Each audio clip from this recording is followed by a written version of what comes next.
All right, the TV gods have given us a bit of a reprieve. We did lose Congressman Jeb Hensling, but Congressman Brad Sherman is nice enough to stick around to help us out. So, Brad, let me pick this up. Let me raise another point with you. We are the world's reserve currency by law and tradition. I mean, that's been going on since the Bretton Woods arrangement. It's actually been going on for most of the last 100+ years. Don't you feel obligated as a House member to keep us as the world's reserve currency? And therefore, aren't you horrified at this dollar depreciation scenario? I don't have an obligation to the citizens of Argentina or Paraguay to keep the U.S. economy run for their benefit. But the U.S. does obtain a real benefit from having the world's reserve currency.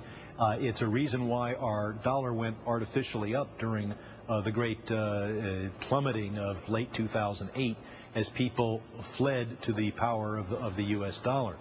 So there is some advantage to us, but not such an advantage that we would say, let's have higher interest rates, let's have 15% unemployment, let's have a double-dip recession just to make sure that Paraguayan holdings of U.S. dollars don't lose value. Well, what about all the holdings? What about Chinese? What about Japan? What about Germany? What about Britain? In other words, isn't there some value in economic terms to having a reliable money? That usually distinguishes the great countries from the poor countries. What's wrong with that? It isn't just Paraguay. It's Germany, England, France, it's China, it's Japan, it's India, it's Brazil.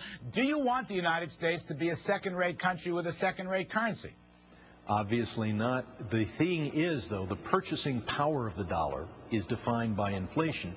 And while we may have sown some seeds for inflation in the future, right now, if anything, there's a worry of deflation. We've had less inflation over the last 3 years than at any time in my adult lifetime. So the purchasing power of the dollar is very strong. You can buy an awful lot for it. Now, internationally, our currency has dropped compared to the euro. The euro went artificially down with the great crisis in Greece and other countries, and so naturally it came back up again. But I don't think that we can have high interest rates in the United States and a double-dip recession just to affect the value of the currency holdings of all those countries that you mentioned. I don't want high interest rates. See, I would argue that my proposal for a steady dollar, and by the way, I would relink it to gold. I would go back to the old Bretton Woods arrangement, which I think served this country and the rest of the world. Brad, I would say to you, a weak dollar will ultimately lead to the high interest rates and high inflation you're talking about. And consumers will bear that burden right away as these commodity imports come in. You know, your shoppers in Walmart and Dollar General, they're going to feel the inflation first. It's a big tax hike. It's not what you want, Brad. Long term, we can't keep importing far more than we export. Every year we borrow $500 billion from the world that's on top of the $500 billion we borrowed the year before.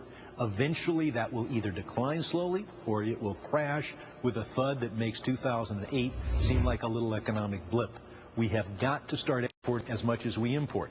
And that means that it'll be a bit better for our workers, arguably a bit worse for our consumers. But there's no way that we can live in this consumer paradise forever. The consumer paradise of borrowing $500 billion on the credit card, spending more than we make, and doing that year after year. God, it feels good when you do it, but you know it can't last forever. All right, I'm going to leave it there. We need to talk some more about trade policy. I agree with you about the deficits, but we need to promote exports the better way, maybe by cutting regulations and lower taxes. Brad Sherman, California, you're awful nice to help us, as you have down through the years. I appreciate it. If I don't see you, all the best in your election opportunities. Up next on Kudlow. I'll count that as an endorsement.